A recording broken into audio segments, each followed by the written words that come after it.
আর মাত্র কয়েকটা ঘন্টা এরপরই মহান বিজয় দিবস। আর এই বিজয় দিবসকে কেন্দ্র করে এবার ঢাকার মানিক মিয়া এভিনিউতে আয়োজন করা হয়েছে সবার আগে বাংলাদেশ কনসার্ট।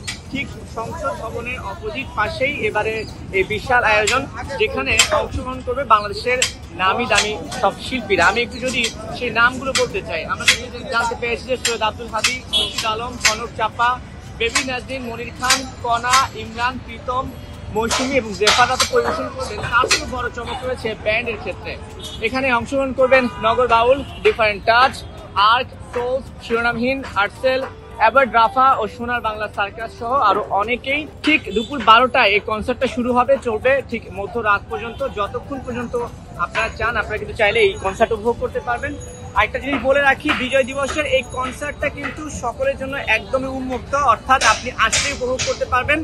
এই ছিল আমার কাছে মানিক মিয়া এভিনিউ থেকে সবার আগে বাংলাদেশ কনসার্টের সর্বশেষ তথ্য।